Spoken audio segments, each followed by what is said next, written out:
Bienvenidos a La Máquina de Escribir, podcast literario, el podcast que estabas esperando, con los mejores cuentos, historias, novelas y poemas de los más reconocidos escritores a nivel mundial. Hoy presentamos Clarice Lispector, homenaje a una vida consagrada a la escritura. Ella era gorda, baja, pecosa y de pelo excesivamente crespo, medio pelirrojo. Tenía un busto enorme, mientras que todas nosotras todavía éramos planas. Como si no fuera suficiente, por encima del pecho se llenaba de caramelos los dos bolsillos de la blusa. Pero poseía lo que a cualquier niña devoradora de historias le habría gustado tener: un papá dueño de una librería. No lo aprovechaba mucho, y nosotras todavía menos. Incluso para los cumpleaños, en vez de un librito barato por lo menos, nos entregaba una postal de la tienda del papá. Para colmo, siempre era algún paisaje de Recife, la ciudad en donde vivíamos, con sus puentes más que vistos. Detrás escribía con letra elaboradísima palabras como fecha natalicia y recuerdos. Pero qué talento tenía para la crueldad. Mientras haciendo barullo chupaba caramelos, toda ella era pura venganza. ¿Cómo nos debía de odiar esa niña a nosotras, que éramos imperdonablemente monas, delgadas, altas, de cabello libre? Conmigo ejercitó su sadismo con una serena ferocidad. En mi ansiedad por leer, yo no me daba cuenta de las humillaciones que me imponía. Seguía pidiéndole prestado los libros que a ella no le interesaban. Hasta que llegó el día magno de empezar a infligirme una tortura china. Como por casualidad, me informó de que tenía El reinado de Naricita, de Monteiro Lobato. Era un libro grueso, válgame Dios, era un libro para quedarse a vivir con él, para comer, para dormir con él, y totalmente por encima de mis posibilidades. Me dijo que si al día siguiente pasaba por la casa de ella me lo prestaría. Hasta el día siguiente de la alegría, yo estuve transformada por la misma esperanza. No vivía. Nadaba lentamente en un mar suave. Las olas me transportaban de un lado a otro. Literalmente corriendo, al día siguiente fui a su casa. No vivía en un apartamento como yo, sino en una casa. No me hizo pasar. Con la mirada fija en la mía, me dijo que le había prestado el libro a otra niña y que volviera a buscarlo el día siguiente. Boquiabierta, yo me fui despacio. Pero al poco rato la esperanza había vuelto a apoderarse de mí por completo y ya caminaba por las calles a saltos, que era mi manera extraña de caminar por las calles de Recife. Esa vez no me caí. Me guiaba la promesa del libro. Llegaría el día siguiente. Los siguientes serían después mi vida entera. Me esperaba el amor por el mundo. Anduve brincando por las calles y no me caí una sola vez. Pero las cosas no fueron tan sencillas. El plan secreto de la hija del dueño de la librería era sereno y diabólico. Al día siguiente, allí estaba yo en la puerta de su casa, con una sonrisa y el corazón palpitante. Todo para oír la tranquila respuesta, que el libro no se hallaba aún en su poder, que volviera al día siguiente. Poco me imaginaba yo que más tarde, en el transcurso de la vida, el drama de el día siguiente iba a repetirse para mi corazón palpitante otras veces como aquella. Y así seguimos. ¿Cuánto tiempo? No lo sé. Ella sabía que, mientras la hiel no se escurriese por completo de su cuerpo gordo, sería un tiempo indefinido. Yo había empezado a adivinar, es algo que adivino a veces, que me había elegido para que sufriera. Pero incluso sospechándolo, a veces lo acepto, como si el que me quiera hacer sufrir necesitara desesperadamente que yo sufra. ¿Cuánto tiempo? Yo iba a su casa todos los días, sin faltar ni uno. A veces ella decía: pues el libro estuvo conmigo ayer por la tarde, pero como tú no has venido hasta esta mañana, se lo presté a otra niña. Y yo, que no era propensa a las ojeras, sentía cómo las ojeras se ahondaban bajo mis ojos sorprendidos. Hasta que un día, cuando yo estaba en la puerta de la casa de ella oyendo silenciosa, humildemente, su negativa, apareció la mamá. Debía de extrañarle la presencia muda y cotidiana de esa niña en la puerta de su casa. Nos pidió explicaciones a las dos. Hubo una confesión silenciosa, entrecortada de palabras poco aclaratorias. A la señora le resultaba cada vez más extraño el hecho de no entender, hasta que esa mamá buena entendió al fin. Se volvió hacia la hija y con enorme sorpresa exclamó: «Pero si ese libro no ha salido nunca de casa, y tú ni siquiera quisiste leerlo». Y lo peor para esa mujer no era el descubrimiento de lo que pasaba, debía de ser el horrorizado descubrimiento de la hija que tenía. Nos observaba en silencio. La potencia de perversidad de su hija desconocida, la niña rubia de pie entre la puerta, exhausta, al viento de las calles de Recife. Fue entonces cuando, recobrándose al fin, firme y serena le ordenó a su hija: vas a prestar ese libro ahora mismo, y a mí, y tú te quedas con el libro todo el tiempo que quieras. ¿Entendido? Eso era más valioso que si me hubieran regalado el libro, el tiempo que quieras. Es todo lo que una persona, grande o pequeña, puede tener la osadía de querer. ¿Cómo contar lo que siguió? Yo estaba atontada, y fue así como recibí el libro en la mano. Creo que no dije nada, tomé el libro. No partí brincando como siempre. Me fui caminando muy despacio. Sé que sostenía el grueso libro con las dos manos, apretándolo contra el pecho. Poco importa también cuánto tardé en llegar a casa. Tenía el pecho caliente, el corazón pensativo. Al llegar a casa no empecé a leer.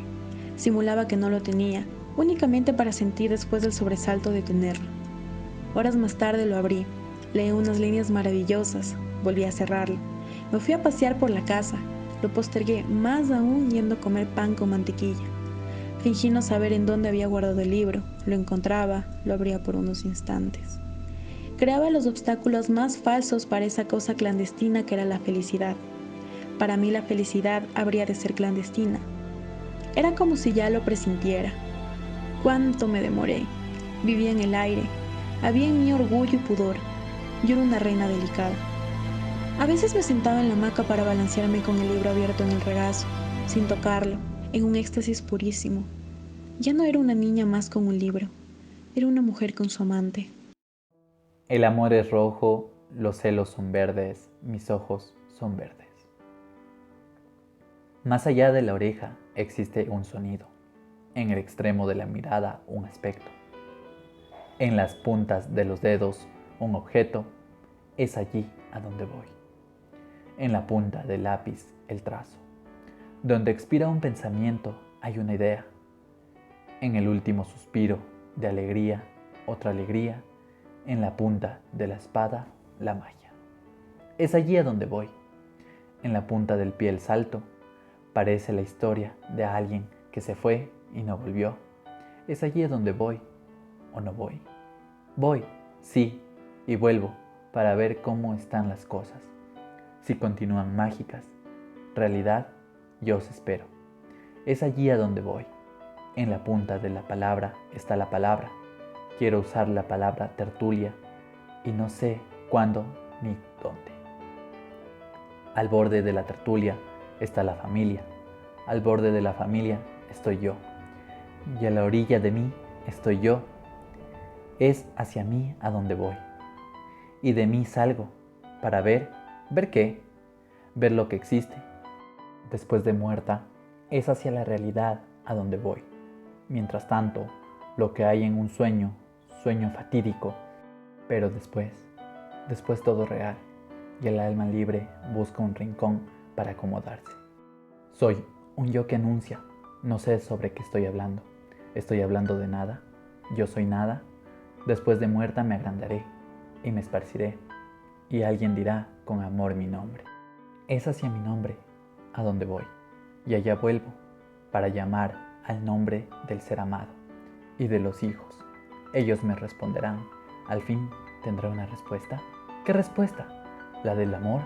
¿Amor? Yo os amo a todos. Yo amo el amor. El amor es rojo. Los celos son verdes. Mis ojos son verdes. Pero son verdes tan oscuros que en las fotografías salen negros. Mi secreto es tener los ojos verdes y que nadie lo sepa. En el extremo de mí estoy yo implorante, yo la que necesita, la que pide, la que llora, la que se lamenta, pero la que canta, la que dice palabras al viento. ¿Qué importa? Los vientos las traen de nuevo y yo las poseo. Yo, a la orilla del viento, la colina de los vientos aullantes me llama. Voy, bruja que soy, y me transmuto. Oh perro, ¿dónde está tu alma? ¿Está cerca de tu cuerpo? Yo estoy cerca de mi cuerpo y muero lentamente. ¿Qué estoy diciendo? Estoy diciendo amor. Y cerca del amor estamos nosotros. Restos del carnaval. No, No del último carnaval, pero no sé por qué, me transportó a mi infancia y a los miércoles de ceniza en las calles muertas, donde revoloteaban despojos de serpentinas y confeti. Una que otra beata, con la cabeza cubierta por un velo, iba a la iglesia, atravesando la calle tan extremadamente vacía que sigue al carnaval, hasta que llegase el próximo año. Y cuando se acercaba la fiesta, ¿cómo explicar la agitación íntima que me invadía? Como si al fin el mundo, de retoño que era, se abriese en gran rosa escarlata. Como si las calles y las plazas de Recife explicasen al fin para qué las habían construido. Como si voces humanas cantasen finalmente la capacidad de placer que se mantenía secreta en mí. El carnaval era mío, mío. En la realidad, sin embargo, yo poco participaba. Nunca había ido a un baile infantil, nunca me habían disfrazado. En compensación, me dejaban quedar hasta las 11 de la noche en la puerta, al pie de la escalera del departamento de 2 pisos donde vivíamos, mirando ávidamente cómo se divertían los demás. 2 cosas preciosas conseguía yo entonces, y las economizaba con avaricia para que me durasen los 3 días. Un atomizador de perfume y una bolsa de confeti. Se está poniendo difícil escribir, porque siento cómo se me va a ensombrecer el corazón al constatar que, aún incorporándome tan poco a la alegría, tan sedienta estaba yo que, en un abrir y cerrar de ojos, me transformaba en una niña feliz. ¿Y las máscaras? Tenía miedo, pero era un miedo vital y necesario porque coincidía con la sospecha más profunda de que también el rostro humano era una especie de máscara. Si un enmascarado hablaba conmigo en la puerta al pie de la escalera, de pronto yo encontraba en ese contacto algo indispensable con mi mundo interior, que no estaba hecho solo de duendes y príncipes encantados, sino de personas con su propio misterio. Hasta el susto que me daban los enmascarados era, pues, esencial para mí. No me disfrazaban. En medio de las preocupaciones por la enfermedad de mi madre, a nadie en la casa se le pasaba por la cabeza el carnaval de la pequeña. Pero yo le pedí a una hermana que me rizara esos cabellos lacios que tanto disgusto me causaba. Y al menos durante 3 días al año podía jactarme de tener cabellos rizados. En esos 3 días, además, mi hermana complacía mi intenso sueño de ser muchacha. Yo apenas podía con las ganas de salir de una infancia vulnerable y me pintaba la boca con un pintalabios muy fuerte, pasándome el colorete también por las mejillas. Entonces me sentía bonita y femenina, escapaba de la niñez. Pero hubo un carnaval diferente a los otros, tan milagroso que yo no recordaba creer que me pudiese haber pasado, ya que yo había aprendido a pedir poco. Ocurrió que la madre de una amiga mía había resuelto disfrazar a la hija, y en el figurín el nombre del disfraz era Rosa.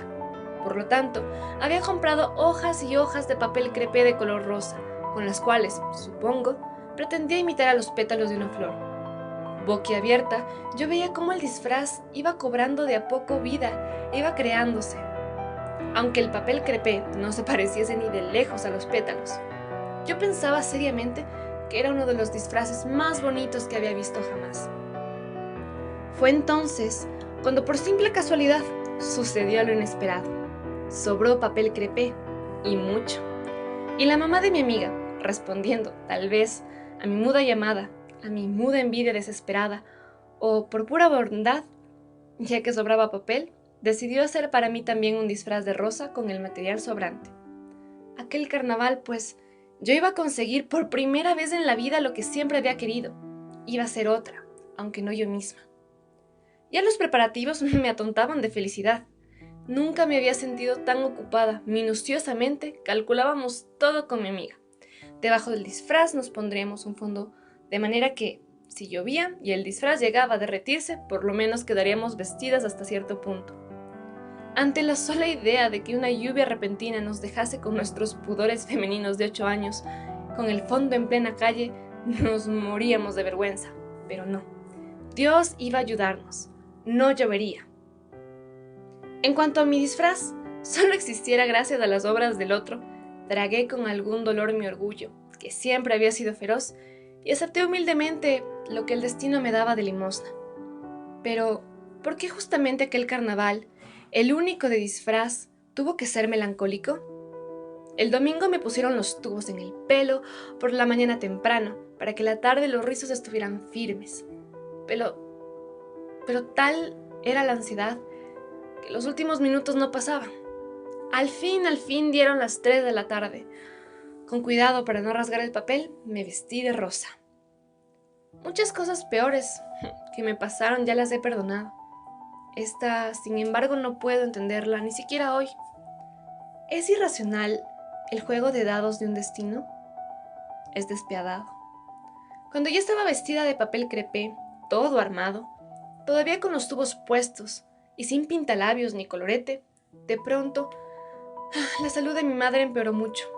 En casa se produjo un alboroto repentino y me mandaron enseguida a comprar una medicina a la farmacia. Yo fui corriendo vestida de rosa, pero el rostro no llevaba aún la máscara de muchacha que debía cubrir la expuesta vida infantil.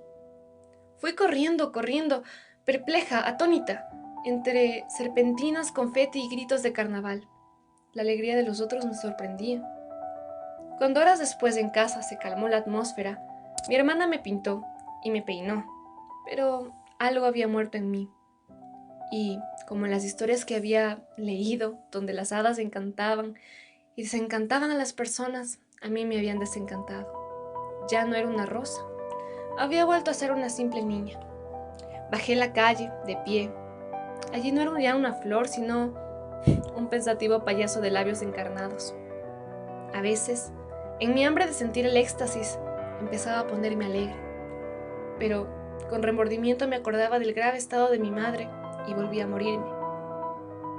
Solo horas después llegó la salvación, y si me apresuré a aferrarme a ella fue por lo mucho que necesitaba salvarme. Un chico de 12 años, que para mí ya era un muchacho, ese chico muy guapo, se paró frente a mí y con una mezcla de cariño, grosería, broma y sensualidad, me cubrió el pelo y alacio de confeti. Por un instante permanecimos enfrentados, sonriendo sin hablar, y entonces yo, mujercita de 8 años, consideré durante el resto de la noche que al fin alguien me había reconocido. Era así, una rosa. Muchas gracias por escucharnos. No te olvides que nos encuentras todos los viernes a las 2 de la tarde en Google Podcast. La máquina de escribir, podcast literario.